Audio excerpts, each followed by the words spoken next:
Hello everyone, आज की video बहुत ही इंपॉर्टेंट होने वाली है क्योंकि आज हम बात करने वाले हैं 4 ऐसे काम के बारे में जो आपको इस महीने की लास्ट डेट तक यानी 30 सितंबर तक पूरे कर लेने चाहिए। अगर आप वो नहीं करते तो शायद आपको भारी भरकम जुर्माना भरना पड़ सकता है या फिर वो आगे काम करने में बहुत ज़्यादा दिक्कत आ सकती है। तो चलिए एक एक करके जानते हैं वो 4 काम क्या हैं जो हमें 30 सितंबर से पहले निपटाने हैं।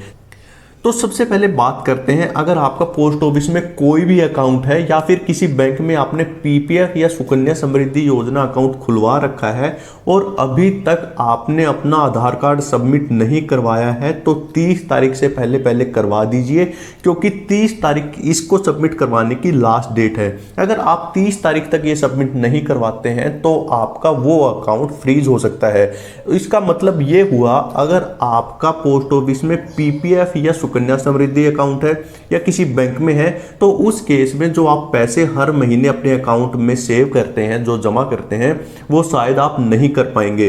वहीं अगर आपका पोस्ट ऑफिस की एफडी अकाउंट है या आपका एमआईएस या सीनियर सिटीजन अकाउंट है तो उस केस में आपको पता है कि आपके सेविंग अकाउंट में हर महीने या क्वार्टरली यानी 3 महीने में आपके सेविंग अकाउंट में ब्याज के पैसे आते हैं, यानी जो इंटरेस्ट होता है वो आपके सेविंग अकाउंट में आ जाता है। अगर आपने ये आधार कार्ड अपना सबमिट नहीं करवाया तो आपका जो ये ब्याज है वो नहीं आ पाएगा और आपका अकाउंट फ्रीज कर दिया जाएगा। और इसका बहुत बड़ा नुकसान ये होने वाला है क्योंकि जो ब्याज आपके सेविंग अकाउंट में आ रहा था, अगर वो as it is post office के पास पड़ा रहा तो आपको उस ब्याज के ऊपर जो आपका सिंपल सेविंग अकाउंट का ब्याज के ऊपर ब्याज लग रहा था वो आपको नहीं मिलेगा जब तक आप अपना आधार कार्ड अपडेट नहीं करवा देते। इसलिए अगर आपने अब तक आधार कार्ड अपडेट नहीं करवाया है तो सबसे पहले अपना आधार कार्ड अपडेट करवा दीजिए ताकि आपको कोई भी ऐसी दिक्कत ना आए। तो चलिए अब चलते हैं हमारे दूसरे मुद्दे पर। अगर आप एसबीआई बैंक में अपनी एफडी करवाना चाहते हैं तो आपके लिए 30 सितंबर तक एक सुनहरा मौका है क्योंकि एसबीआई बैंक की वी केयर स्कीम 30 सितंबर तक ही लागू रहेगी। अब आप सोच रहे होंगे कि आखिर ये वी केयर स्कीम है क्या? देखिए, जैसा कि आपको पता है, जब भी हम एसबीआई बैंक में कोई एफडी करवाते हैं तो उस पे हमें एक फिक्स इंटरेस्ट रेट मिलती है।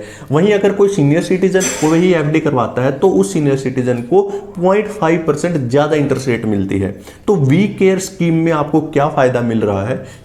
तो फिलहाल जो एसबीआई बैंक में 3 साल से लेकर 5 साल तक की एफडी पे इंटरेस्ट रेट है जो नॉर्मल पर्सन के लिए है वो है 6.5%। वहीं अगर वही एफडी कोई सीनियर सिटीजन करवाता है तो उसको 0.5% ज़्यादा मिलेगा यानी 7% मिलेगा। लेकिन वी केयर स्कीम में क्या है, अगर कोई शख्स 5 साल की एफडी करवाता है या 5 साल से ज़्यादा की एफडी करवाता है, क्योंकि एसबीआई बैंक में हम 7 दिन से लेकर 10 साल तक की एफडी करवा सकते हैं, तो अगर कोई शख्स 5 साल की एफडी करवाता है या उससे ज़्यादा एफडी करवाता है तो उसको इस केस में नॉर्मल पर्सन को 6.5% की ही इंटरेस्ट रेट मिल रही है। लेकिन अगर कोई सीनियर सिटीजन वो एफडी करवाता है तो जैसा कि नॉर्मल रूल के हिसाब से तो 0.5% ज़्यादा उसको इंटरेस्ट रेट मिलती, यानी 7% की उसको एफडी पे इंटरेस्ट मिल रही होती। लेकिन वी केयर स्कीम के तहत अगर कोई सीनियर सिटीजन 5 साल की एफडी करवाता है या 5 साल से ज़्यादा की एफडी करवाता है तो उस केस में सीनियर सिटीजन को 0.5% की बजाय 1% ज़्यादा इंटरेस्ट रेट मिलेगी, यानी उस सीनियर सिटीजन को एफडी करवाने पर 7.5% की इंटरेस्ट रेट मिल रही है। तो अगर कोई भी सीनियर सिटीजन अपनी एफडी करवाना चाहते हैं एसबीआई बैंक में तो उनके लिए बहुत ही सुनहरा मौका है। अगर वो 30 तारीख से पहले एफडी करवाते हैं तो उनको अच्छी इंटरेस्ट रेट मिलेगी। शायद 30 तारीख के बाद एसबीआई बैंक अपनी ये स्कीम बंद कर दे। तो आइए अब बात करते हैं हमारे तीसरे मुद्दे की। देखिए, अगर आप म्यूचुअल फंड में इन्वेस्ट करते हैं या शेयर मार्केट में ट्रेडिंग करते हैं या इन्वेस्ट करते हैं तो ये चीज़ आपके लिए करना बहुत ज़रूरी है। तो जैसा कि आपको पता है कि सरकार की तरफ से एक 30 सितंबर तक डेडलाइन दी गई थी, तो जिसका भी डीमैट अकाउंट खुला हुआ है तो मैंडेटरी कर दिया गया है कि उसमें अपना नॉमिनी ऐड करना जरूरी है। तो अगर आपने अपने डीमैट अकाउंट में नॉमिनी ऐड नहीं किया तो शायद आपका डीमैट अकाउंट फ्रीज हो सकता है जब तक वो आप नॉमिनी ऐड ना कर दें। और फिलहाल तक ये नॉमिनी ऐड करने की जो सुविधा आपको वो फ्री में मिल रही है, लेकिन हो सकता है 30 तारीख के बाद आपको फाइन के साथ वो करना पड़े और वो कंपलसरी भी हो जाएगा क्योंकि आपका जो डीमैट अकाउंट है वो फ्रीज हो सकता है उस केस में ना तो आप कोई शेयर खरीद सकते हैं ना कोई बेच सकते हैं। हो सकता है आप जो ट्रेडिंग कर रहे हैं वो भी रुक जाए और आपकी जो म्यूचुअल फंड की एसआईपी लगी हुई है जो हर महीने या 15 दिन में जैसे भी आप इन्वेस्ट करते हैं शायद उसमें भी दिक्कत आ जाए। तो अगर आप इन सब से बचना चाहते हैं तो 30 तारीख से पहले पहले अपने डीमैट अकाउंट में नॉमिनी ऐड कर दीजिए। तो आप सोच रहे होंगे कि आखिर ये नॉमिनी ऐड कैसे होगा। देखिए बिल्कुल सिंपल सा प्रोसेस है। आपका किसी भी कंपनी का डीमैट अकाउंट हो, चाहे जीरोधा हो या एंजल वन हो या फिर ग्रो हो, कोई भी हो सकता है आपका डीमैट अकाउंट हो। आपको सिंपली उस डीमैट अकाउंट की सेटिंग ऑप्शन में जाना है, वहां पे प्रोफाइल सेक्शन में जाना है। प्रोफाइल सेक्शन में जाने के बाद आपको नॉमिनी ऐड का ऑप्शन मिलेगा, वहां पे क्लिक करके आपको अपने नॉमिनी की डिटेल फिल करनी है।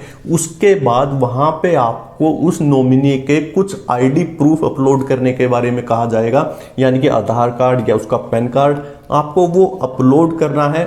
उसके बाद आपका डीमैट अकाउंट जिस मोबाइल नंबर से रजिस्टर है उस पर एक ओटीपी आएगा, आपको उस ओटीपी को भरना है और आपका नॉमिनी ऐड हो जाएगा। तो अगर आपने ये काम अब तक नहीं किया है तो जल्दी से जल्दी 30 तारीख से पहले अपना नॉमिनी ऐड कर लीजिए। तो चलिए अब बात करते हैं हमारे चौथे मुद्दे की जो 30 तारीख से पहले हमें करना है। देखिए जैसा कि आपको पता है कि 2000 रुपए के जो नोट थे उनको बंद कर दिया गया है और सरकार ने 30 सितंबर तक लास्ट डेट दी हुई है कि अगर आप 2000 के नोट अभी भी आपके पास हैं, अगर आपने नहीं बदलवाए हैं तो उनको बदलवा लीजिए। लेकिन ये सरकार ने पहले ही क्लियर कर दिया है, अगर 30 तारीख के बाद भी आपके 2000 के नोट आपके पास हैं तो डरने की कोई बात नहीं है, वो इनवैलिड नहीं होंगे। शायद उसके बाद भी आपको मोहलत मिल जाए वो 2000 रुपए के नोट बदलवाने की। लेकिन अगर आप किसी भी दिक्कत से बचना चाहते हैं तो 30 सितंबर से पहले पहले अपने ये 4 काम निपटा लीजिए ताकि आपको फ्यूचर में कोई भी दिक्कत ना आए। अगर आपको ये वीडियो थोड़ी भी इन्फॉर्मेटिव लगी तो चैनल को लाइक शेयर सब्सक्राइब जरूर कर दीजिए और अपने रिलेटिव और दोस्तों के पास शेयर जरूर कर दीजिए ताकि वो भी अपना काम 30 तारीख से पहले निपटा सके। वीडियो देखने के लिए आपका बहुत बहुत धन्यवाद।